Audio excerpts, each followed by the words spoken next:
Hello students, hope you all are studying for your exams, and to help you in these exams I am giving here some revision videos.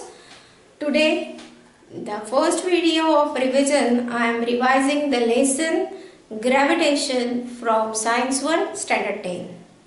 Okay, अब इस gravitation science 1 का जो lesson है उसमें क्या क्या है in short, this is short recap of this lesson. अगर हम देखते हैं तो हमने चालू किया था centripetal force. What is centripetal force? आपको डेफिनेशन लर्न करना जरूरी है. सेंट्रीपेटल फोर्स क्या है? The force with which an object is attracted towards the centre when the object is revolving around that center in a circular orbit is called as centripetal force. You should go through this definition. आपको इस lesson का पहला learning point है what is centripetal force. उसके बाद में हमें हमारी पहचान हुई थी वॉज केपलर, और केपलर ने कौन से 3 लॉज पुट फॉरवर्ड किए थे. वो सिर्फ ऑब्जर्वेशन के बेसिस पे थे. हो सकता है आपको जब एग्जाम होगी आपकी बोर्ड एग्जाम तो वो केपलर के लॉज के बाजू में एक ऑर्बिट, सन बीच में सन है और ऑर्बिट में कोई प्लैनेट रिवॉल्व कर रहा है, ऐसी डायग्राम दी जाएगी और आपसे पूछा जाएगा write the 3 laws related to this figure. So you have to identify it as the Kepler's law. We have to write और तीनों laws आपको learn करने हैं. This is your second learning point. उसके बाद में Newton's universal law of gravitation है, वो भी आपको याद होना चाहिए. What is universal law of gravitation? The law says that the force of attraction between any two objects depends on the product of their masses and inversely proportional to the distance square between these two objects. This was the universal law of gravitation put forward by Newton. उसके बाद में ये inverse square वाला जो है factor वो prove कैसे करते हैं वो भी आया है इसी लेसन में, जिसको हमने बहुत अच्छे से प्रूव किया. If possible you should learn it how to derive that inverse square. Next learning point हमारे पास जो है वो उसके बाद में है से what is weight, earth gravitational force. Of course earth gravitational force, और हम दूसरी चीज इसके बाद में पढ़ रहे हैं इसी लेसन में अर्थ ग्रेविटेशनल एक्सेलरेशन क्या है. और फिर ये अर्थ gravitational acceleration is denoted by small g. उसकी वैल्यू कैसे कैसे वैरी होती है along the surface of the earth, below the surface of the earth and on the altitude. ये सारी तीनों चीजें आपको ठीक से लर्न करनी है किस तरह से वो वैरी होती है. ये आपको आपके लेसन में दिया है. इन शॉर्ट बता रही हूँ, जैसे जैसे हम अर्थ सरफेस से ऊपर जाएंगे वैसे वैसे क्या होते जाएगा, ग्रेविटेशनल एक्सेलरेशन कम होते जाएगा. क्यों कम होते जाएगा? क्योंकि distance between the object and the earth will go on increasing, therefore वो कम होते जाएगा. एट द सेम टाइम जब हम सरफेस पे है तो हमें जैसे पोल पे जाएंगे तो रेडियस क्या हो जाएगा, अर्थ का रेडियस कम होगा और उसकी वजह से ग्रेविटेशनल एक्सेलरेशन ज्यादा होगा. और जहाँ पे इक्वेटर पे आ गए तो रेडियस क्या हो जाता है, ज्यादा हो जाता है अर्थ का, तो ग्रेविटेशनल एक्सेलरेशन कम हो जाता है. अब नेक्स्ट आता है अंडर द अर्थ, यानी अगर हम टूवर्ड सेंटर जाते हैं तो ग्रेविटेशनल एक्सेलरेशन कम होते जाता है and ultimately at the centre it becomes 0. अब इसका एक्सप्लेनेशन क्या है? इसका एक्सप्लेनेशन ये है, definitely the gravitational force depend upon the masses of the two objects at the center of the earth. The mass, which is contributing to this gravitational force and gravitational acceleration will become zero.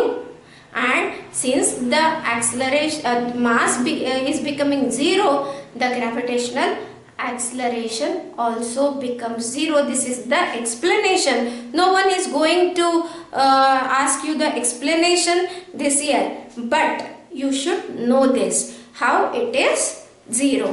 आपको अगर short note आती है तो ये तीनों चीजें आपको in short दो सेंटेंस में बतानी है. This will give you the complete short note of this topic. उसके बाद में मास एंड वेट. मास क्या है, वेट क्या है.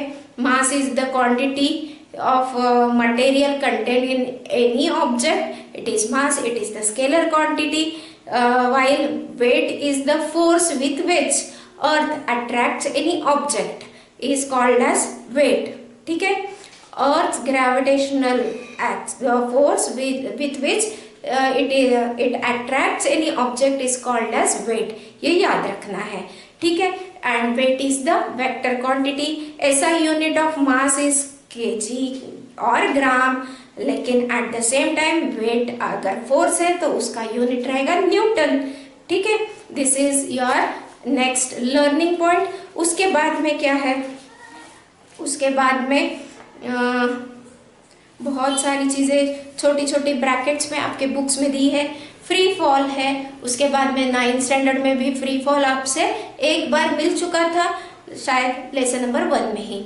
तो free fall, when any object falls down only under the action of gravitational acceleration, that fall is termed as free fall. और इस केस में किस तरह से सारे जो इक्वेशन ऑफ मोशन है, न्यूटन्स इक्वेशन ऑफ मोशन है, वो किस तरह से वर्क करते हैं वो भी आपको पता होना चाहिए, जिसमें इनिशियल वेलोसिटी बिकम्स जीरो.